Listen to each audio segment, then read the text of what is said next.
இன்றைக்கி நம்ம சேனலில் யாரை பார்க்க வந்திருக்கோம் அப்படின்னா, விருதுநகர் மாவட்டம் அருப்புக்கோட்டையில் இருக்கிற ஒரு ஃபேஸ்புக் பேஜ் அருப்புக்கோட்டை அரண்கள் அப்படிங்கிற பேரில் ஒரு 67,000 ஃபாலோவர்ஸோடு இன்றைக்கி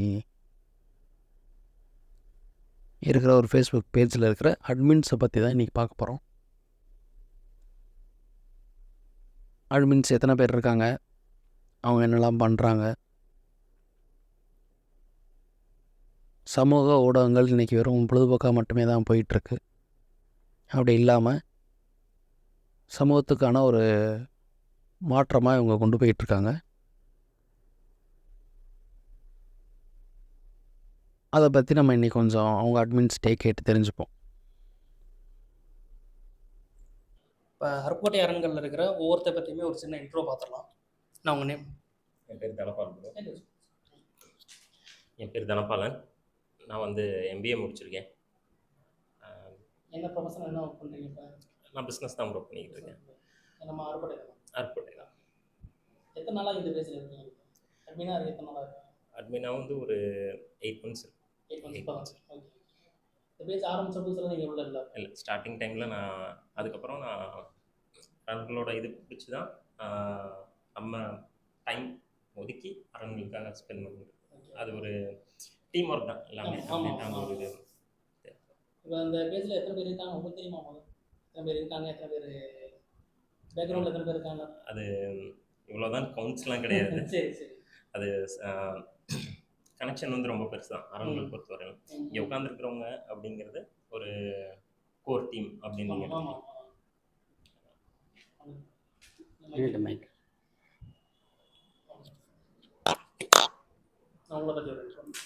ஆக்சுவலி ஃபைன். நான் தங்கப்பாண்டியன்.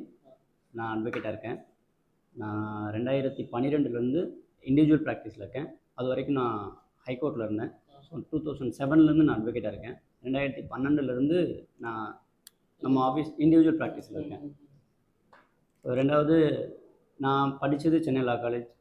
நான் ப்ராக்டிஸ் பண்ணதெல்லாம் அருப்புக்கோட்டைக்கு வெளியே தான். ஆனால் என்னோடய இண்டிபெண்டன்ட் ப்ராக்டிஸ் அப்படின்னும்போது தான் நான் அருப்புக்கோட்டையில் ஸ்டார்ட் பண்ணியிருக்கேன். விச் மீன் நம்மளுடைய கல்வியையும் நம்மளுடைய அறிவையும் நம்ம ஊருக்கு செலவழிக்கணும் அப்படின்றது தான் என்னுடைய ஃபஸ்ட்டு விஷயம். ஸோ அதனால தான் என்னோடய ஆஃபீஸ் இங்கே இருக்குது. என்னோடய பிரான்ச் ஆஃபீஸ் மதுரையில் இருக்குது. ஸோ மதுரையில் மட்டும்தான் இருக்கா, வேறு எங்கேயும் போட்டிருக்கீங்களா? இப்போதைக்கு அருப்புக்கோட்டையிலையும் மதுரையிலையும் மட்டும்தான் இருக்குது. திருச்சுழியில் ஒரு ஆஃபீஸ் இருந்தது. பட் திருச்சுழி ஆஃபீஸை ஜூனியர் கொடுத்து ஜூனியர் ரன் பண்ண சொல்லியாச்சு. அதாவது பிஸ்னஸாக அது தனியாக போயிட்டு. எஸ். இப்போ இந்த பேஜ் ஆரம்பிக்கிறதுக்கான காரணம்? இந்த பேஜ் பார்த்தீங்கன்னா 2017 ஜனவரியில் இந்த பேஜ் வந்து ஸ்டார்ட் பண்ணோம். 2017 ஜனவரி தான். நம்ம ஜல்லிக்கட்டு ப்ராடக்ட் நடந்துச்சு இல்லையா? ஸோ அந்த சமயத்தில் தான் ஸ்டார்ட் பண்ணோம். அந்த சமயத்தில் நாங்கள் ஒரு டீம் ஃபார்ம் பண்ணோம். ஏன்னா அப்போது ஜல்லிக்கட்டு சமயத்தில் தமிழ்நாடு முழுவதுமே ஒரு பெரிய அளவில் ஒவ்வொரு ஊர்லேயும் ஒரு டீம் ஃபார்ம் ஆகி ப்ராடக்ஷன் எடுத்தாங்க. அந்த வகையில் அருப்புக்கோட்டையிலையும் ஒரு ஜல்லிக்கட்டு ப்ராடக்ஷன் நடந்துச்சு. அதில் இப்போ இருக்கிறதுல எங்கள் கூட இருக்கிறதுல கார்த்திக் தான் எனக்கு அந்த ப்ராடக்டில் இன்ட்ரோ பண்ணுவாங்க. ஸோ அன்னையிலேருந்து இன்றைக்கி வரைக்கும் என் கூட தான் இருக்கான். செகண்ட் திங், பேஜ் ஏன் ஸ்டார்ட் பண்ணோம் அப்படின்னா, அந்த சமயத்தில் நடந்த நம்ம ஊரோட ஒரு பிரச்சனையை எல்லார் கவனத்துக்கும் கொண்டு போய் சேர்க்க வேண்டிய ஒரு சூழல் ஏற்பட்டது. அப்போது நம்ம நண்பர்களாக அருப்புக்கோட்டையில் பெரிய பேஜ்னு சொல்லிட்டு இருக்கக்கூடிய ஒரு 2 பேஜுக்கிட்ட நம்ம கேட்டோம், இப்படி ஒரு பிரச்சனை இருக்குது, இதை போஸ்ட் பண்ணுங்க அப்படின்னு சொல்லி கேட்கும்போது, இல்லை நாங்கள் சும்மா பொழுதுபோக்கான விஷயங்கள், ஃபன்னான விஷயங்கள் தான் பேஜில் போஸ்ட் பண்ண முடியுமே தவிர பிரச்சனையை பற்றிலாம் பேசினா அதை யார் ஃபேஸ் பண்ணிக்கிறது? ஸோ பிரச்சனை வரும், எல்லாருக்கான பயமும் அதுவாக தானே இருக்கும். அப்படிதான் இருக்குது. ஸோ பிரச்சனை வரும்னு நாங்கள் அதை போஸ்ட் பண்ண முடியாது அப்படின்ட்டாங்க. சரி, ஓகே, சோஷியல் மீடியான்னு நம்மளுக்கு தானே தெரியாத ஒரு விஷயமா என்ன? அவங்க ஆல்ரெடி இருக்காங்க, ஒரு பேஜ்னு இருக்குது, ஒரு 10,000 15,000 ஃபாலோவர்ஸ் இருந்துச்சு அந்த சமயத்தில். சரி, அவங்க சொல்லியிருந்தாங்கன்னா அது ரீச் ஆகிருக்கும். இப்போ நான் ஒரு ப்ரொஃபைலாக நான் சொல்லும்போது அது என்ன ஒரு மிஞ்சி போனால் ஒரு 1000 பேருக்கு ரீச் ஆகும் அப்படின்னா, அவங்க போஸ்ட் பண்ண மட்டும் பட்சத்தில் ஒரு 10,000 15,000 பேருக்கு ரீச் ஆகும் இல்லையா? ஸோ அந்த ஒரு ஆஸ்பெக்டில் கேட்டோம், அவங்க பண்ணலை. சரி, இது எதுக்கு அடுத்தவங்கள்ட்ட கேட்டுட்டு நம்மளே பண்ண என்ன அப்படின்ற ஒரு எண்ணத்தில் உருவானது தான் இந்த பேஜ். அரண்கள் பார்த்தீங்க அப்படின்னா, ஃபஸ்ட்டு விஷயம் நம்ம ஊர் சம்மந்தப்பட்ட பேஜ் அப்படின்றனால நம்ம ஊரோட பேரில் இருக்கணும்னு ஆசைப்பட்டோம். ஸோ நம்ம ஊரோட பேஜில் வைக்கணும்னு அப்படின்னு தோணும்போது ஆல்ரெடி நம்ம ஊரில் நம்ம பேரில் வந்து நிறைய பேர் இருக்குது, நிறைய பேஜஸ் இருக்குது. அருப்புக்கோட்டை அப்படின்ற பேரை வச்சு நிறைய பேஜஸ் இருந்துச்சு. ஸோ அப்போ நம்ம மற்றவங்க வந்து நம்ம ஐடென்டிஃபை பண்ணிக்கணும், நம்ம தனியாக தெரியணும் அப்படின்னு யோசிக்கும்போது அருப்புக்கோட்டை அரண்கள் அப்படின்ற பேரை சூஸ் பண்ணோம். அது ஏன் அரண்கள் அப்படின்னு சொல்லிட்டு ஸ்பெசிஃபிக்காக கேட்டிங்க அப்படின்னா, அரண்கள்னால் எல்லாத்துக்கும் தெரியும் இல்லையா, ஒரு கோட்டை, ஒரு காக்கக்கூடிய பாதுகாப்பான ஒரு இடம்னு அர்த்தம், அல்லது பாதுகாப்பு கொடுக்குற ஒரு இடம்னு அர்த்தம். ஸோ அருப்புக்கோட்டை அரண்கள் அப்படின்னும் போது நாங்கள் அருப்புக்கோட்டைக்கு நாங்கள் தான் பாதுகாவலர்கள் அப்படின்ற ஒரு தாட்டில் அப்போது நாங்கள் மட்டும் ஆரம்பித்தோம். இப்போது இன்றைக்கி அருப்புக்கோட்டை நலனில் அக்கறை இருக்கிற எல்லாருமே அருப்புக்கோட்டை அரண்கள் தான் அப்படின்ற கான்செப்டில் தான். ஸோ நம்ம கூட சேம் வேவ்லென்த்தில் இருக்கக்கூடிய ஃப்ரெண்ட்ஸ் யாராக இருந்தாலும் we are ஆல்சோ அரண்கள் அப்படின்னு தான் ஆட் பண்ணிகிட்ருக்கோம். என்னுடைய பேர் கார்த்திக். நீங்கள் என்ன பண்ணுறீங்க? நான் இங்கே லோக்கலில் பிஸ்னஸ் பண்ணுறேன். என்னோட ஆஃபீஸ்லேயே ஆஃபீஸ் கிளர்க்காக ஒர்க் பண்ணிட்டு இருக்கேன். சார் சொன்னாங்க நீங்கள் தான் ஃபஸ்ட்லேருந்தே இருக்கீங்க அப்படின்ற மாதிரி சொன்னாங்க. அந்த அனுபவத்தை வச்சுக்கோங்க.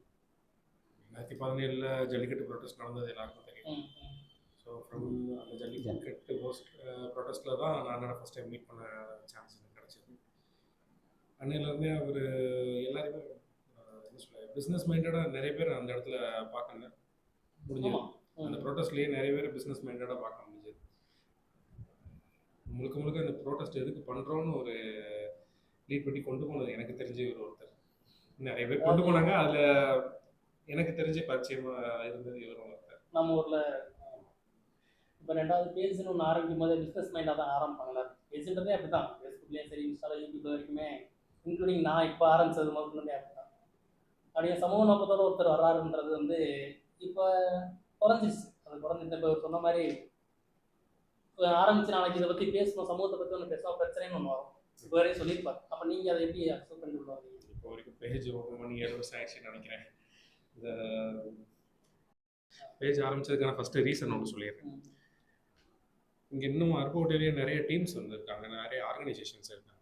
ஒவ்வொருத்தருமே கவர்மெண்ட் அஃபீஷியல் செய்யாத ஒரு விஷயத்த நாங்கள் செய்கிறோம் அப்படின்னு சொல்லிட்டு க்ரௌட் ஃபண்டிங் பண்ணி ஒவ்வொன்றும் நாங்கள் ஒர்க் பண்ணுறோம்னு பண்ணுறோம். எங்களோட ஐடியாலஜியே ஒவ்வொரு ஒர்க்கும் நடக்கிறதுக்கும் அந்தந்த இடத்துல ஒவ்வொரு டீம்ஸ் இருக்காங்க இல்லையா, கவர்மெண்ட் அஃபீஷியல்ஸ் நிறைய பேர் இருக்காங்க. அப்போ அவங்களாம் என்ன பண்ணுறாங்க, அவங்கள யார் தான் கொஸ்டின் பண்ணுறது? இப்படி வர்றவங்க எல்லாருமே வாலண்டியராக தான் ஒர்க் பண்ணணும்னா இவங்க எதுக்கு சம்பளம் வாங்குறாங்க, இவங்க எதுக்கு ஒர்க் பண்ணுறாங்க, இவங்களை யார் தான் கேள்வி கேட்கணும்? இந்த மோட்டிவ் தான் ஃபஸ்ட் மோட்டிவே. அருப்புக்கோட்டை அவங்களோட பேஸ் மோட்டோவே என்னென்னா, எந்த ஒரு நம்ம ஊர்லேயும் எல்லா ஊரில் இருக்கிற மாதிரி நம்ம ஊர்களையும் குறை. ஸோ அந்த குறைகளை யார் மூலமாக நிவர்த்தி பண்ணணுமோ சட்ட ரீதியாக கொண்டு போய் ஃபஸ்ட்டு சொல்லி பார்ப்போம். இல்லையா கேட்கலையா சட்ட ரீதியாக அவங்க மூலமாக மூவ் பண்ணுவோம். இப்போ நீங்கள் பிஸ்னஸில் இருக்கீங்க, இப்போ அதை தவிர்த்து இப்போ இதுக்காக எவ்வளோ நேரம் ஒர்க் பண்ணுறீங்க? இதுக்காக நாங்கள் பர்டிகுலராக எப்பயுமே ஒர்க் பண்ணுறது ஏதாவது நேரம் செலவிடுறதுன்னு ஒன்று இருக்குல்ல? இதுக்காக நேரம் செலவழிக்கிறதுனா நாங்கள் பர்டிகுலராக போய் ஒவ்வொரு இடத்துலையும் போய் நாங்கள் டேட்டா கேதர் பண்ணுறதோ எதுவுமே கிடையாது. இந்த பேஜில் ஆரம்பத்தில் இருந்த ஒரு வாட்ஸ்அப் குரூப் தான் வச்சுக்கோங்களேன். அந்த குரூப்பில் ஒரு அரௌண்ட் ஒரு 50-60 பீப்புள்ஸ் இருந்தாங்க. ப்ரொட்டஸ்ட்டில் இருந்த ஒரு 200 பீப்புளில் ஒரு 56 ஃபில்டர் ஆகி ஒரு 50-60 பீப்புள்ஸ் இருந்தாங்க. ஈவன் அருப்புக்கோட்டை யாருங்களோட பேர் சூஸ் பண்ணது முதற்கொண்டு அவங்களோட பங்கு.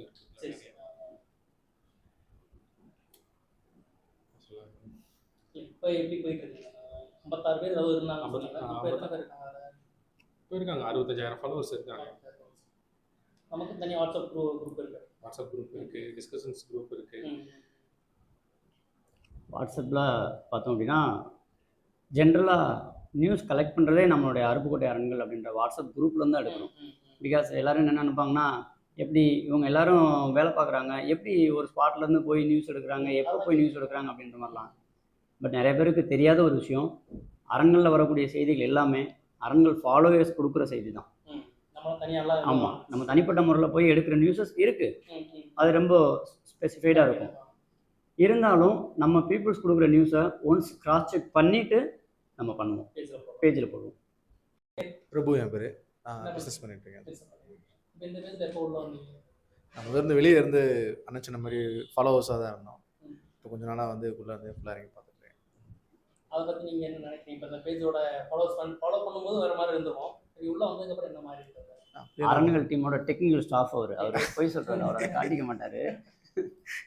வெளியே காட்டணுன்றதான் அந்த இன்டர்வியூ. அப்படிலாம் ஸோ எங்கள் டீமோட டெக்னிக்கல் ஸ்டாஃப் அவர் தான். விச் மீன் நம்மளுக்கு ஃபோட்டோஷாப் வீடியோ எடிட்டிங்லாம் நம்ம நெக்ஸ்ட் பண்ண போகிறோம்னு சொன்னீங்க. ஸோ ஃபோட்டோஷாப் இப்போதைக்கு அவர் தான் பண்ணி கொடுத்துருக்காரு.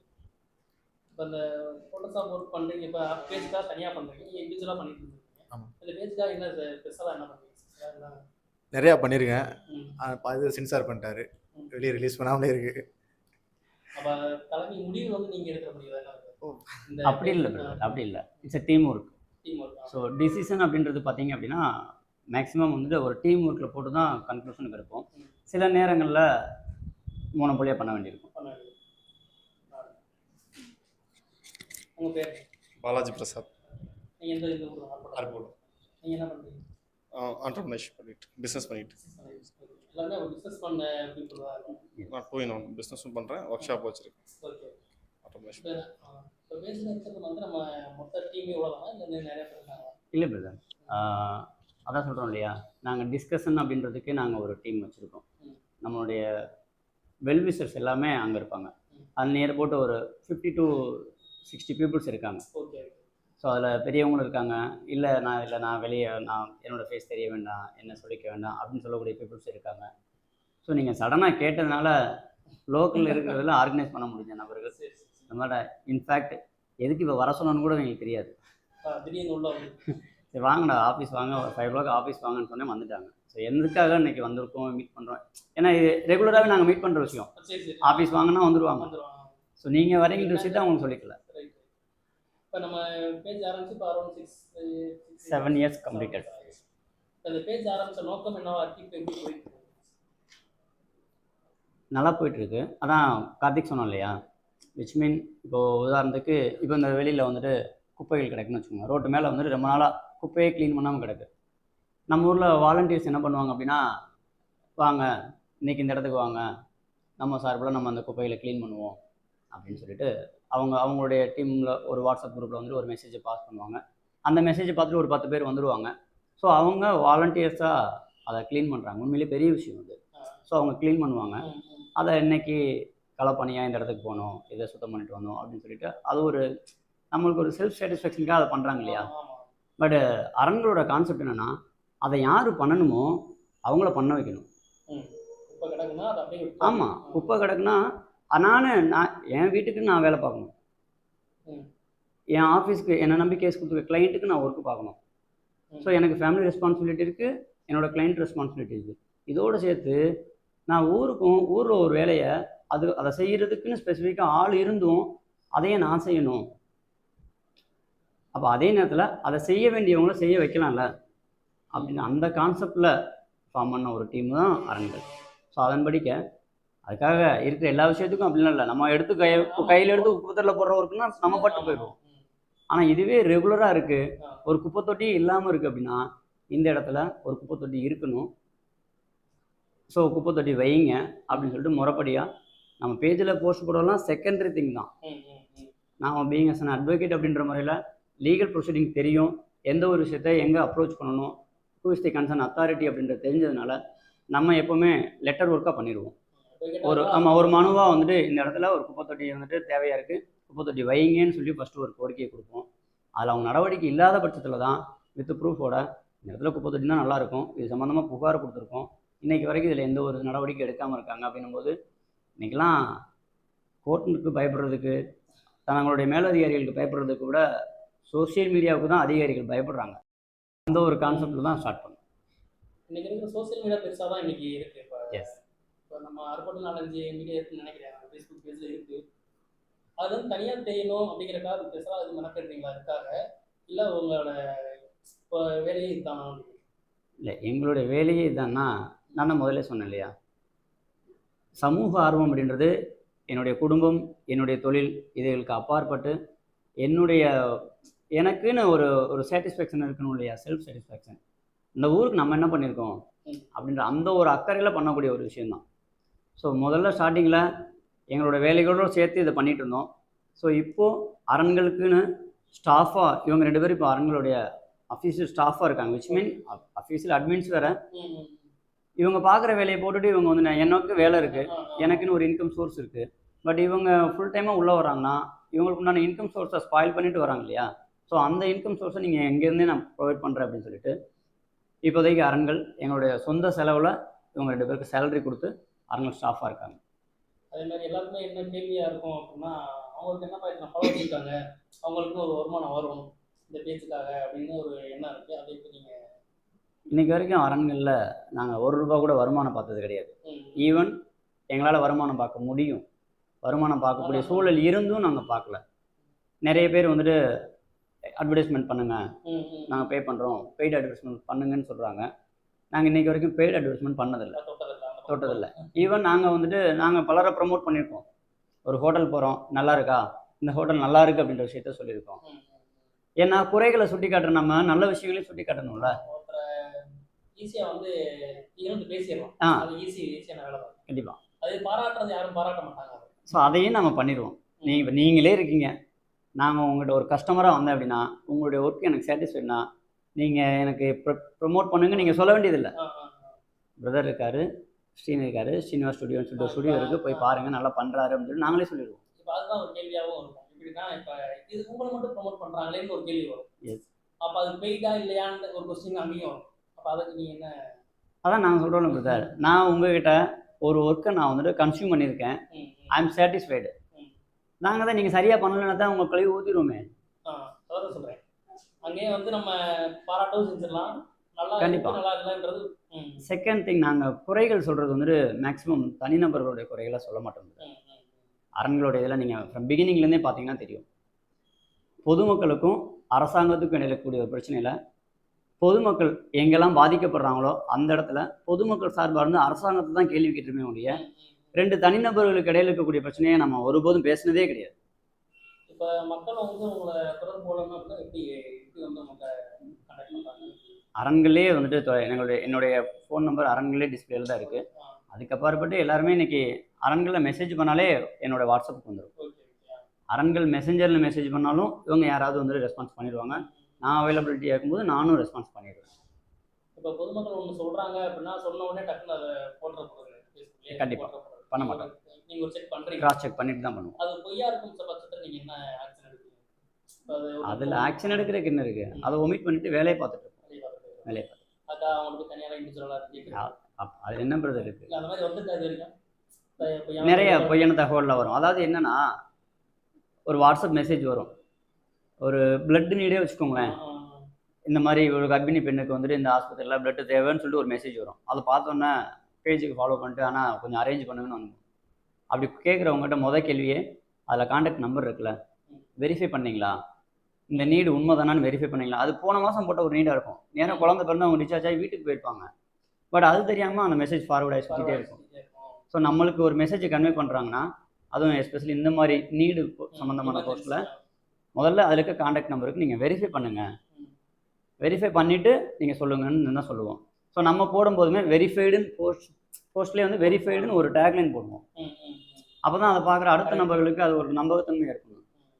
சின்ன விஷயமா இருக்கு, இப்போ நீங்கள் சொல்லியிருக்கீங்க. இப்போ ஒரு தலைவர்களை பற்றியோ இல்லை ஒரு நம்ம ஊரில் நடக்கிற ஒரு பெரிய ஒரு பிரச்சனையாக வருது உங்ககிட்ட அப்படின்னா அதை நீங்கள் எப்படி அப்ரோச் பண்ணுறீங்க? நிச்சயமாக ஒரு தகுந்த ஆதாரம் இல்லாத எந்த விஷயங்களையும் பேச மாட்டோம். ஃப்ரம் பிகினிங்லேருந்தே நம்ம ஃபாலோவர்ஸுக்கு நம்ம மேலே இருக்கிற நம்பிக்கை என்னென்னா, அரண்கள் ஒரு விஷயம் பேசுகிறாங்கன்னா கண்டிப்பாக அவங்ககிட்ட நம்பத்தகுந்த கண்டிப்பாக உண்மையை வெளிப்படுத்தக்கூடிய ஆதாரங்கள் ஆவணமாக இருக்கும். அது இல்லாமல் அவங்க பேச மாட்டாங்க அப்படின்றதுல நம்ம மேலே ரொம்ப நம்பிக்கையாக இருக்காங்க. அந்த நம்பிக்கையை தக்க வைக்க வேண்டிய பொறுப்பு எங்களுக்கு இருக்கும் பட்சத்தில் நாங்கள் அப்படி போடுறது. எஸ், ஆதாரம் இல்லாத விஷயங்களை கண்டிப்பாக பண்ண மாட்டோம். இப்போ இந்த பெய்ட் ப்ரொமோஷன் ஒன்று பேசணும். இப்போ இது வந்து இதுதான் நம்மளோட டைம்னால மேபி அது மாறுறதுக்கு வாய்ப்பு இருக்கா பிற்காலத்தில்? இப்போ வரைக்கும் நிறைய கேட்டுட்ருக்காங்க. ஈவன் நிறைய பேர் வந்துட்டு டிசப்பாயின்ட்லாம் ஆகிட்டு இருக்காங்க. நீங்கள் பண்ணால் எங்களுக்கும் யூஸ்ஃபுல்லாக தான் இருக்கும் உங்களுக்கு, பிகாஸ் நம்மளும் நிறையா சர்வீஸ் பண்ணுறோம். இன்றைக்கி வரைக்கும் கை காசு வச்சு தான் பண்ணுறோம். நீங்கள் அது ஏன் உங்களுக்கு என்ன அவசியம்ன்றாங்க. நான் தான் சொல்கிறேன்ல, நான் சம்பாதிக்கிற காசு இந்த ஊரில் சம்பாதிக்கிறேன். என் தொழிலில் நான் சம்பாதிக்கக்கூடிய என்னுடைய வருமானம் இந்த ஊரில் தான் சம்பாதிக்கிறேன். எப்படி இந்த வருமானத்தில் ஒரு பார்த்து என் குடும்பத்துக்கு செலவழிக்கிறேன், என்னுடைய பொழுதுபோக்கு செலவழிக்கிறேன். அந்த மாதிரி நான் சம்பாதிக்கிறதுல ஒரு பகுதியை நம்ம ஊருக்கு செலவழிக்கிறேன், அவ்வளோதான். எஸ். அது வீட்டில் எப்படி அக்செப்ட் பண்ணுறாங்க? அப்பா அம்மா சரி அந்த மாதிரி எப்படி? நான் எங்கள் அப்பா கிட்ட வாங்கி கொடுத்தா தானே எங்கள் அப்பா கேள்வி கேட்பாரு. அதுவும் நம்ம மகன் வந்து உதாரணமாக செலவு பண்ணுறதுங்கிறது இன்னொன்று, ஊருக்காக கொண்டு போய் உழைக்கிறான், ஊருக்காக கொடுக்குறான், அதாவது அது நல்ல விதமும் எடுத்துப்பாங்க சில பேரண்ட்ஸ் என்ன சொல்லுவாங்கன்னா புரியுற மாதிரி சொல்கிறேன் பாருங்களேன். ஃப்ரம் பிகினிங்லேருந்து நான் சின்ன பிள்ளையிலேருந்து எனக்கு சாமி நம்பிக்கை கிடையாது. இப்போது சாமி நம்பிக்கை எனக்கு அளவுக்கு அதிகமாக இருக்குது. குறிப்பாக குலதெய்வங்கள் மட்டும்தான் கும்பிடுவோம். எங்கள் அப்பா ஃப்ரம் பிகினிங்லேருந்தே குலதெய்வ வழிபாட்டாளர். குலதெய்வத்துக்குன்னு பார்த்தீங்கன்னா வருஷத்துக்கு நேராக போட்டு ஒரு 1,00,000 ரூபாய் நாங்கள் செலவு பண்ணுறோம். அப்போ நான் கேட்டிருக்கேன், எதுக்குப்பா இவ்வளோ செலவு பண்ணுறோன்னு நான் கேட்டிருக்கும்போது, நம்ம சாமிக்கு செஞ்சோம்னா சாமி நமக்கு திருப்பி செஞ்சிரும்ப்பான்னு சொல்லுவார். பட் நான் என்ன பொறுத்த வரைக்கும்னா, இந்த ஊர் எனக்கு செய்யுது, நான் இந்த ஊர்லேருந்து தான் நான் வருமானமாக நான் சம்பாதிக்கிறேன். ஸோ அந்த ஊருக்கு நான் திருப்பி செய்கிறேன். அருப்புக்கோட்டை அறநிலையங்கள் வந்து ஆரம்பிச்சது வந்து நீங்கள் மட்டும் தான் சிங்களாக ஆரம்பிச்சிங்க. ஆமாம், அருப்புக்கோட்டை அறநிலையில் ஆரம்பிக்கும் போது நான் தனிப்பட்ட முறையில் என்னுடைய விருப்பத்தின் பேரில் அமைந்த ஒரு முகநூல் பக்கம் தான். அதுக்கப்புறம் நம்மளுடைய சேம் வேவ்ல இருக்கக்கூடிய ஃப்ரெண்ட்ஸ் எல்லாருமே ஆட்டோமேட்டிக்காக ஆட் ஆனாங்க. அந்த டீம் வந்துட்டு பார்த்தீங்கன்னா ஃப்ரம் தி பேஸ் ஆஃப் ஒரு ஜல்லிக்கட்டு ப்ராடக்ட். அதுலேருந்து ஆரம்பிச்சு. எஸ். ஃபஸ்ட்டு போட்ட போஸ்ட் என்னது? ஃபஸ்ட்டு போட்ட போஸ்ட்டு 2017 ஜனவரி 21 அருப்புக்கோட்டையோட பேர் காரணத்துக்கு தான் ஃபஸ்ட்டாக ஒரு போஸ்ட் போட்டோம். சரி. ஸோ இதுதான் ஃபஸ்ட்டு போஸ்ட். அப்போ நீங்கள் நினச்சிங்களா இவ்வளோ பெருசாக வளரும் அப்படின்னு தாட் இருந்துச்சா? நாங்கள் இன்னும் பெருசாக வளரவே இல்லைன்னு தான் நாங்கள் நினைக்கிறோம். அதாவது ஒரு 0 ஃபாலோவர்ஸ்லேருந்து இப்போ 66 ஆகுது. இந்த ஒரு வளர்ச்சி இருக்கலாம். இன்னும் நேரம் வளரும். அது இன்னும் சொல்ல போனால் என்னோட இலக்கு எப்போவுமே ரொம்ப உயர்வாக இருக்கும். ஸோ இது கம்மியான ஒரு ரீச் தான் இன்னும் சொல்ல போனால். இதுவே ஃபுல் டைமாக இதுதான் எங்களுடைய பிழைப்பு, இதுதான் எங்களுடைய ப்ரொஃபஷன்னு நாங்கள் இருந்திருந்தோம் அப்படின்னா நிச்சயமாக இந்த 65,000 நேரம் குறைந்தபட்சம் ஒரு 6 லட்சம் ஃபாலோவர்ஸ் இருந்திருப்பாங்க. கண்டிப்பாக. ஒரு வேலை ஒரு பக்கம் ஓடிட்டு இருக்கும்போது இது ஒரு பக்கம் போயிட்டு. எஸ். இதுதான் நீங்கள் தனியாக அது நேரம் சொல்லிட்டீங்களா உங்களை தவிர? நீங்கள் கண்டிப்பாக. ஸோ எனக்கு ஒரு நாளைக்கு குறைந்தபட்சம் ஒரு 3 to 4 மணி நேரம் அல்லது ஒரு 5 மணி நேரம் இந்த 3 பக்கத்துக்காக நான் செலவு பண்ணுவேன். அன்றைக்கி பேசிட்டு சொன்னீங்க ஒரு 5 மணி நேரம் தான் தூக்கமே இருக்குது அப்படின்னு சொன்னீங்க. ஆமாம். அது எப்படி போதுமான? அன்றைக்கி கேட்டீங்க ஒரு போதுமானதாக இருக்கா? தூங்குற முறைன்னு ஒன்று இருக்குல்ல, நிம்மதியாக தூங்குவேன். அதனால் எனக்கு வந்துட்டு மினிமம் 1 மணி ஆகிடும் நான் தூங்குறதுக்கு. குறைந்தபட்சம் 7 மணி வரைக்கும் நான் தூங்குவேன். ஒரு நாளைக்கு 7:30 வரைக்கும் கூட தூங்கலாம். ஸோ அப்படிங்கும்போது எனக்கு ஒரு 5.5-6 மணி நேரம் தூக்கம் இருக்குது. That is sufficient. பிஸ்னஸ் டைமிங்னு ஒன்று இருக்கும். 7 நம்ம பிஸ்னஸ் பார்க்கணும் அப்படின்னு ஒன்று இருக்கும். அதை தாண்டி நீங்கள் இது பண்ணுறீங்க. என்ன கேட்டதா வீட்டில் எப்படி சப்போர்ட் பண்ணுறாங்க அப்படின்னு அதை எப்படி அவங்க பார்த்துக்கிறாங்க? வீட்டில் என்னுடைய அதாவது நான் சரியாக வீட்டில் சாப்பிட மாட்டேன், சரியாக தூங்க மாட்டேன் அப்படின்றாக்கிற எல்லா பெற்றோர்களுக்கும் போல என்னுடைய பெற்றோர்களுக்கும் இருக்குது, என்னுடைய குடும்பத்தாருக்கும் இருக்குது. இருந்தாலும் அப்போ இதுதான் இவனுடைய பொழப்பு, இதுதான் இவன் வேலை இப்படி தான் அப்படின்னு சொல்லிட்டு அவங்களே ஒரு முடிவுக்கு வந்துட்டாங்க. சொல்லி பார்த்தாங்க, என்னை மாற்ற முடியல, அவங்களால விட்டுட்டாங்க. நீங்கள் இப்போ ஆரம்பத்தில் நீங்களும் கூட இருக்கீங்க.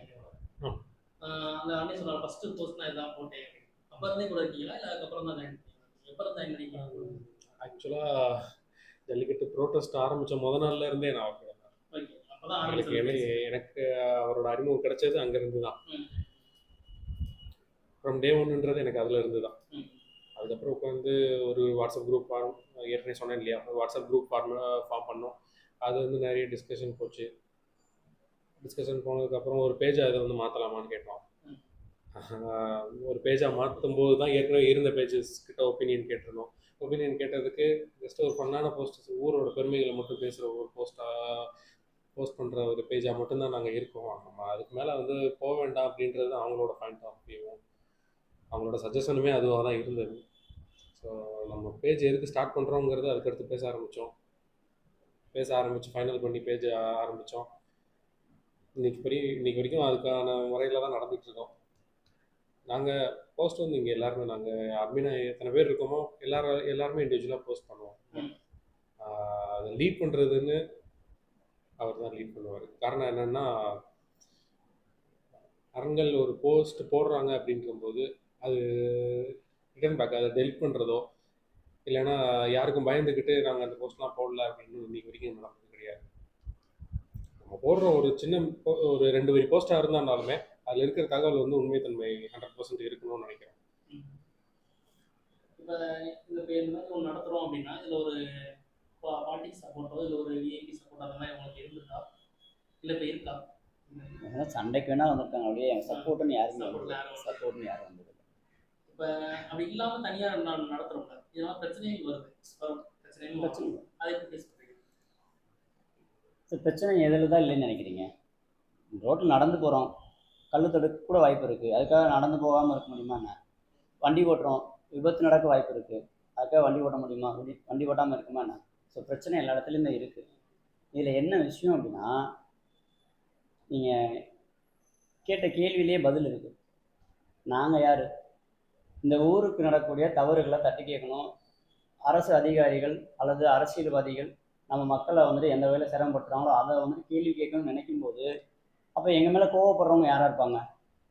அவங்களுடைய கடமை செய்யாதவர்கள் அல்லது தப்பு பண்ணுறவங்க தான் எங்கள் மேலே கோவிக்கணும். ஸோ நாங்கள் காவல்காரர்கள் நினச்சிட்டு எங்களை ட்ரீட் பண்ணும்போது எங்கள் மேலே களவாணி புயலுக்கு கோவம் வரதான் செய்யும். ஸோ அதுக்கு நாங்கள் பொறுப்பாக முடியாதுல்ல. இப்போ இதில் வந்து ஒரு கடைசி ஒரு எண்டாக போகலாம் அப்படின்னா, உயிர் சேதம் நடக்கிற கூட வாய்ப்பு இருக்குது. சொல்லிப்பாங்க அவங்ககிட்ட, இந்த மாதிரிலாம் 1000 ரூபாய் பார்த்து போவோம். அதை நீங்கள் எப்படி மைண்ட் ஏற்றிக்கிங்க? எல்லா வினைக்கும் ஒரு எதிர்வினை இருக்கும்ல. ஆமாம் ஆமாம், கண்டிப்பாக இருக்கும். இது எக்ஸ்ட்ரீமாக போகுதுல்ல. அதான் சொல்கிறேன், எல்லா வினைக்கும் ஒரு எதிர்வினை இருக்குல்ல. இப்போ நீங்கள் பிரதர், நீங்கள் இருக்கீங்க, நீங்கள் எங்களோட நட்பாக இருந்தீங்கன்னா நாங்கள் உங்களோட நட்பாக இருப்போம். நீங்கள் என்னை பகையாக பார்த்தீங்கன்னா, நீங்கள் தீமைக்கும் நன்மை செய்கிற மாதிரி அந்த அளவுக்குலாம் யோக்கியம்லாம் இல்லை பிரதர். அந்த அளவுக்கு யோக்கியம். சொல்லிக்கலாம். ஸோ நீங்கள் அடிக்கணும்னு நினச்சிங்கன்னா நான் உங்களை அடிச்சிடுவேன். அது என்னோட தனிப்பட்ட ஒரு தாட்டு. இவங்கெல்லாம் என்ன மாதிரி நினச்சிட்டு இருக்காங்க எனக்கு தெரியல. ஏன்னா அடிக்கணும்னு நினச்சிங்கன்னா நான் உங்களை அடிக்கணும் தான் நான் நினைப்பேன். இப்போ இந்த சொல்லுவாங்கல்ல, ஒரு கிணத்துல இருந்து இன்னொரு கிணத்தை காட்டுன்ற அந்த மைண்ட் செட்டில் ஒரு கிணத்துல அடிச்சிங்கன்னா உங்கள் உடம்புல பூசு போடணும்னு நினைப்பேன். அப்படிதான். இப்போ நம்ம மக்களோட ஃபாலோவர்ஸ் சில பேர் இருக்காங்கல்ல, அவங்களுக்கு என்ன சொல்றது? அவங்க சொல்கிறது என்ன பிரதர், எல்லாருக்குமே வந்துட்டு பொறுப்புகள்னு ஒன்று இருக்கு இல்லையா? ஸோ நம்ம ஒரு வேலையே பார்க்குறோம். ஸோ நம்ம பார்க்குற வேலைக்கு நம்ம கஸ்டமருக்கு நம்ம செஞ்சு கொடுக்க வேண்டிய பொறுப்பு இருக்குது. நம்ம குடும்பத்துக்கு நம்ம அவங்களுடைய சாப்பாட்டுலேருந்து, அவங்களால துணிமணிலேருந்து, பிள்ளைங்கள கல்வியிலேருந்து செய்ய வேண்டிய ஒரு பொறுப்பு நம்மளுக்கு இருக்குது. ஸோ ஜஸ்ட் லைக் தட், இந்த சொசைட்டியில் நம்ம வாழ்கிறோம் அப்படின்னா இந்த சமூகத்துக்கு நம்ம செய்ய வேண்டிய பொறுப்பு கூட இருக்குது. கண்ணு முன்னாடி தப்பு நடக்குதுன்னா ஏன் இப்படி பண்ணுறீங்கன்னு கேட்க ஆரம்பித்தாலே இந்த பாதி தவறுகள் குறைஞ்சிடும். ஆனால் நமக்கு எதுக்கு வம்புன்னு இங்கே நம்மள நிறைய பேர் போகிறதுனால தான் தப்பு பண்ணுறவங்க தைரியமாக பண்ணிக்கிட்டே இருக்காங்க. கேள்வி கேட்குறவங்க, நீங்கள் சொன்ன மாதிரி கேள்வி கேட்குறவங்கள, தப்பு பண்ணுறவங்க வந்துட்டு ஏதோ ஒரு வகையில் அவங்கள கஷ்டப்படுத்துகிறாங்க. அப்போ அந்த கஷ்டத்தை பார்க்கும்போது நம்ம இதை தட்டி கேட்டால் நம்மளுக்கு இதுதானே பிரச்சனை வரும் அப்படின்னு சொல்லி இந்த நமக்கு எதுக்கு வம்புன்னு இருக்கிறவங்க போகிறாங்க. ஸோ அது அப்படியே வளர்ந்துக்கிட்டே தான் இருக்குது. அதுக்கு ஒரு எண்ட்லெஸ்ஸே எல்லாம் போயிட்டு அந்த பிரச்சனையை தட்டி கேட்கணுன்ற ஒரு தைரியம் வேணும்ல. இப்போ நீங்கள் அட்வொகேட்டாக இருக்கீங்க, ஈஸியாக பண்ணிடுறீங்கன்னு ஒரு தாட். நான் அட்வொகேட்டாக இல்லைன்னா இதை இன்னும் அக்ரெசிவாக தான் பண்ணுவேன். இப்போ நான் அட்வொகேட்டாக இருக்கிறதுனால தான் என்னுடைய பொறுப்புகளுக்கு அப்பாற்பட்டு தான் எனக்கு நேரம் செலவழிக்க முடியுது. இப்போ நாட் அன் அட்வொகேட் அப்படின்னா நான் முழு மூச்சா இதில் இருப்பேன். அரசு வழக்கறிஞர் தான் நீங்கள்? இல்லைங்க, தனியார் வழக்கறிஞர். இப்போ அரசு வழக்கறிஞர் அதுக்கு எதுவும் முயற்சி எடுக்கிறீங்களா? அரசு வழக்கறிஞர்ன்றதுலாம் அதெல்லாம் பெரிய விஷயமே இல்லை. நான் அரசாங்க வழக்கறிஞர்னா இப்போ உங்களுக்கு ஒரு பிரச்சனைனா என்னால் அதில் வந்து நான் வழக்கறிஞர் ஆஜராக முடியாது. ரெண்டாவது, அரசு வழக்கறிஞர்களில் 2 வகை இருக்குது. ஏபிபின்னு சொல்லுவாங்க. ஸோ குற்றவியல் சம்மந்தமான அந்த வழக்குகளில் பார்த்தீங்க அப்படின்னா அது தேர்வு எழுதி வருவாங்க. மற்றபடி இருக்கக்கூடிய ஜிபின்னு சொல்லுவாங்க, கவர்மெண்ட் பெய்டர் சொல்லுவாங்க. அதெல்லாம் பார்த்தீங்கன்னா அரசியல்வாதிகள் அவங்களுக்கு வேண்டப்பட்டவர்களை 5 ஆண்டுகளுக்கு நியமனம் பண்ணக்கூடிய அந்த மாதிரியான ஒரு விஷயம் தான். எனக்கு அதில் துளியும் இருக்க முடியாது. இப்போதைக்கு நம்ம இந்த பிஸ்னஸ் இப்படியே போயிட்டே இருக்கோம். கண்டிப்பாக. இன்னொன்று, இப்போ அட்வொகேட்டுங்கிறது வந்து ஒரு சர்வீஸாக இல்லை பிஸ்னஸ் எந்த கேட்டகரியில் வருது? வருமானம் வரக்கூடிய ஒரு சர்வீஸ். வருமானம் வருது, அதாவது சர்வீஸுங்கிறது வந்து நம்ம எதிர்பார்க்காம ஒன்று பண்ணுறது தான் சர்வீஸ் இல்லையா? அப்படி சர்வீஸ்னால் என்ன பண்ணுறது, சேவை. அது ஃப்ரீ சர்வீஸாக பெய்டு சர்வீஸ்ன்றது தான் விஷயம். ஆமாம், சர்வீஸ்ன்றது ஒரு காமன் வேர்டு தானே.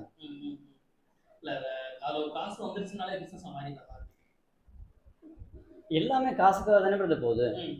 இப்போ நான் இருக்கேன், நான் சம்பாதிக்கிறேன் அப்படின்னா என்னுடைய தொழிலோட எத்திக் என்னை நம்பி வழக்கு கொண்டு வந்தவங்களுக்கு நான் வழக்கு நடத்தணும். எப்படி இருந்தாலும் நான் ஆஜராகலாம், இன்னொருத்தர் ஆஜராக தான் போகிறாரு. ஸோ என்னோட எத்திக், நான் என்னென்ன வழக்குகள்லாம் பார்ப்பேன், என்னென்ன வழக்குகள்லாம் பார்க்க மாட்டேன்னு எனக்குன்னு ஒரு எத்திக் வச்சுருக்கேன். என்னோட எத்திக்கு உடன்பட்டு வரக்கூடிய கிளைண்ட்ஸுக்கு நான் கேஸ் பார்க்க தான் செய்வேன். இப்போ இந்த ஒரு எனக்கு அதான் ஒரு கொஸ்டினாக இருக்குது. இப்போ சர்வீஸ், இப்போ நம்ம பேஜ் இருக்குல்ல, நம்ம பேஜ் வந்து ஒன்லி சர்வீஸ் மட்டும்தான். கண்டிப்பாக. அந்த வருமானம் வரலன்னு சொல்லி. கண்டிப்பாக. இதுதான் கடைசி வரைக்கும் இருக்குமா? நான் தான் கேட்டுருந்தேன். இதை கடைசி வரைக்கும் தானா இல்ல மாறுபடுமா? என்ன பண்ணணும் சரி நீங்கள் சொல்லுங்களேன். இல்ல அது பெய்டா நீங்க மாறுமான்னு கேட்கறேன், நான் கேட்கறேன். சரி என்ன பண்ணுவோம் நீங்கள் சொல்லுங்கள். இப்போ நீங்கள் நம்ம பேஜோட ஒரு ஃபாலோயர், ஆமா ஆமா. நம்மளோட வெல்விஷர், நீங்கள் சொல்லுங்களேன் என்ன பண்ணுவோம். என்னைய கேட்டா நான் வந்து கடைசி வரைக்கும் அது அப்படியே தான் இருக்கும்னு நினைக்கிறேன். பெய்டா வேணாம், பெய்டாக வேணாம் அப்படி இருந்தா இன்னொரு அதுக்கு தனியா ஒரு பேஜ் கூட ஆரம்பிச்சுக்கலாம். ஓகே, அப்போ அப்படியே இருந்துட்டு இன்னொன்று காரணம் என்னன்னா, இப்போ நீங்கள் சொல்றீங்க 2 பேர் சம்பளத்துக்கு ஆள் போட்டீங்க, இப்போ உங்கள் கையில இருந்து தர்றீங்க. இப்போ நாளைக்கு அதே 2 பேர் 4 பேர் ஆகுது 8 பேர் ஆகுதுன்றப்ப சம்பளம் அதுக்கான ஒரு நீடு தேவைப்படும் இல்லையா? இருக்கு பிரதர். இப்போவும் யார் யாரும் இன்னும் பேச தான் செய்கிறாங்க. இப்போ கை காசு போட்டு அவங்களுக்கு சம்பளம் கொடுக்க வேண்டிய அவசியம் என்னன்னு சொல்லிட்டு இவரே கூட கேட்டிருக்காரு. அவங்க கேட்டிருக்கான், இவங்களே கேட்டிருக்காங்க. எங்களுக்கு எதுக்கு வந்துட்டு நீங்கள் எதுக்கு சம்பளம் கொடுக்குறீங்கன்னா இவங்களே கேட்டிருக்காங்க. நான் சொல்கிறேன்ல, அதுதான் சொல்கிறேன். இல்லையே நான் என் வேலை இருக்குன்னா எனக்குன்னு ஒரு ப்ரொஃபஷன் இருக்குது. நீங்கள் உங்களுக்கான இன்கம் சோர்ஸை போட்டு ஆக்சுவலி இவங்களை நான் நீ வெளியில் வேலை பார்க்குறதுக்கு நீ அரண்களுக்கே வேலை பாரு, நான் உனக்கு மந்த்லி சேலரி எடுத்துக்கோன்னு சொல்லியிருக்கேன். ஆல்ரெடி ஆஃபீஸில் வந்துட்டு ஜூனியர் இருக்காங்க, ஜூனியருக்கு மந்த்லி நான் வந்துட்டு செலவு பண்ணுறோம். இவங்க 2 பேரும் அட்வொகேட் இல்லை, இருந்தாலும் நம்ம ஜூனியர்ஸ் நினச்சிக்க வேண்டியதான். அந்த ஆஸ்பெக்டில் தான் போகும். உங்களுக்கு எத்தனை பேர் ஜூனியர் இருக்காங்க? இப்போது ரைட் நோ ஆஃபீஸில் 8 பேர் இருக்காங்க. 8 பேர் இருக்காங்க. சீக்கிரம் ஐடி இது வந்துடும் போல நீங்கள் சொல்கிறதெல்லாம் பார்த்தா. ஐடி கண்டிப்பாக ஐடி பெயர்கள் தப்பு இல்லை. வருமானம் வந்தால் வரி கட்ட போகிறேன். நான் வரக்கூடிய வருமானத்தை நான் ஒழிச்சு நான் என்ன பண்ண போகிறேன்? இப்போ நீங்கள் இதில் வந்து இப்போ அண்ணே சொன்னார்ல, நீங்கள் எத்தனை நாள் அட்மினாக இருந்தீங்க, இப்போ நீங்கள் இதுக்கு ஒரு வேலை பாருங்க, நான் உங்களுக்கு சம்பளம் தரேன்றதான் சொன்னார். அப்போ நீங்கள் அதை எப்படி ஃபஸ்ட்டு இந்த ஒர்க்குக்காக நாங்கள் சேலரி வாங்கணுன்ற ஐடியா எனக்கு கிடையாது.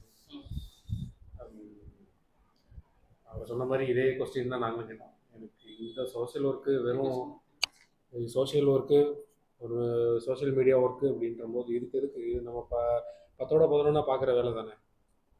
இது நம்மளோட கான்ட்ரிபியூஷன் மட்டும் 100% கிடையாது. ஸோ எதுக்காக நம்ம சேலரி வாங்கணுன்றது தான். ஆனாலும் நாங்கள் ப்ரொஃபஷனை விட்டுட்டு இதுக்காக டைம் ஸ்பெண்ட் பண்ணுறோம் அப்படின்ற போது நம்மளோட வாழ்வாதாரத்துக்கும் ஏதாவது தேவைப்படும் இல்லையா? ஸோ வெளியில் எப்படி பார்த்தாலும் நீ ஒரு 8 ஹவர்ஸ் ஒர்க் பண்ணி அதுக்கு ஒரு சேலரி எடுத்துக்கிறேன். அந்த 8 ஹவர்ஸ் இதுக்காக ஒர்க் பண்ணு. ஃபுல் டைமாக இருக்கும். ஃபுல் டைம் தான். ஆமாம். நீங்கள் வந்து ஃபஸ்ட்டு உள்ளே வரும்போது அதெல்லாம் எதிர்பார்க்காம உள்ளே வந்துருக்கீங்க. நமக்கு பெருசு கிடையாதுன்னு தான் உள்ளே வந்துருக்கீங்க. இந்த ஜனவரிலேருந்து தான் மந்த்லி சேலரி. டிசம்பர் 31 வரைக்கும் 3 மந்த் இப்போ மூணாம் சேலரி.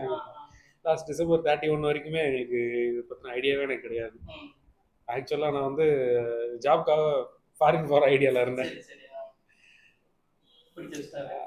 அவர் ஃபாரின் போகிற எதுக்கு? நம்ம ஊரில் படித்தோம், நம்ம ஊரில் தான் வளர்ந்தோம், நம்ம ஊரில் தான் எல்லா விஷயமுமே பேசுகிறோம். எதுக்கு நம்ம போய் ஃபாரினில் போய் ஒர்க் பண்ணணும்? ஃபாரினில் வேலை பார்க்குறது நீ இங்கே இருப்ப வேலை பாரு, அவ்வளோதான். அவரோட கான்செப்ட் அதுதான். இல்லை இப்போ நான் டு பி ஃப்ராங்க் சொல்லிடுறேனே, நீ ஃபாரினில் போனால் எவ்வளோ சம்பளம் வாங்குவ அப்படின்னு சொல்லி கேட்கும்போது அவன் ஒரு ஃபிகர் சொல்கிறான். இவ்வளோ ரூபா கொடுக்க முடியாது, நீ ஃபாரின் போனால் உன்னோட செலவு போக எவ்வளோ உன் கையில் இருக்குன்னு சொல்லி அதுக்கு ட்ரை பண்ணுவோம். பட் நீ என்ன வாங்குவியோ அதை வந்து ஒரு 6 மந்த்ஸ்க்கு அப்புறம் உனக்கு அதை சேலரியாக வரதுக்கு முயற்சி பண்ணுவோன்னு சொல்லியிருக்கு. நீங்கள் கேட்டிங்கல்ல ஏதாவது இன்கம் சோர்ஸ் இருக்கான்னு சொல்லிட்டு. ஸோ அரண்கள் மூலமாக இன்கம் சோர்ஸு அரண்கள் இந்த பேஜ்லேருந்து பண்ணுறதில்ல, இவங்களுடைய லைஃப் சோர்ஸும் நம்ம டெவலப் பண்ணி கொடுக்கணும். நம்மளை வந்துட்டாங்க, நம்ம நம்பி வந்துட்டாங்கன்னா நம்ம கொடுக்கக்கூடிய இந்த 1000ங்களுக்காக இவங்க லைஃப் லாங் ஒர்க் பண்ண முடியாதுல்ல. ஸோ இவங்களை டெவலப் பண்ணணுன்ற ஆஸ்பெக்டில் சில ஃபியூச்சர் பிளான்ஸ்லாம் இருக்குது. கண்டிப்பாக அதில் பெய்டு சர்வீஸும் இருக்கும். அதை பற்றி பேசலாம்.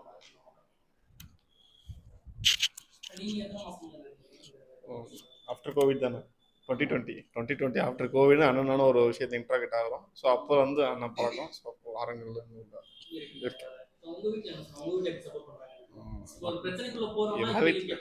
எல்லா வீட்லேயும் சொல்கிற மாதிரி தான் சூதானமாக இருக்கணும், தேவையில்லாததுக்கு போக. இது பரவாயில்ல, அந்த ஊருக்குள்ள 4 பேர் இருப்பாங்க, இல்லை உன் மகன் சுற்றிக்கிட்டு இருக்கான்ப்பா, அவன் மகன் அவங்களோட எடுத்துடுறேன் அப்படின்ற அதெல்லாம் வரும் பை.